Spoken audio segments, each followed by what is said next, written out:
All right, Jazz Violin lesson number 6 in the 100 lesson series. So these are going to be short, and I won't go into super depth in these. Like I said, I'm going to go into just some concepts, give you short things, and we'll go on to the next one. Hopefully you will benefit, and if you want to learn more, you come to me, come to the Fiddle Jam Institute and learn more. We'll go into depth there or do some private lessons with me or whatever you got to do.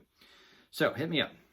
So one thing, I should set some things straight. Who is this for? Well, this is for anybody who plays the violin, of course, or the viola, or the cello, or the mandolin, which is tuned the same as the violin, and of course the mandola and the mandocello if you want, and other similar instruments. It could be for any instrument. I'm going to be talking violin-y stuff. So this series is for bowed string instruments primarily, which a mandolin player could benefit from too. So if you're another instrument, you might want to listen just for the fun of it, but there won't be a whole lot of things for you, specifics for you.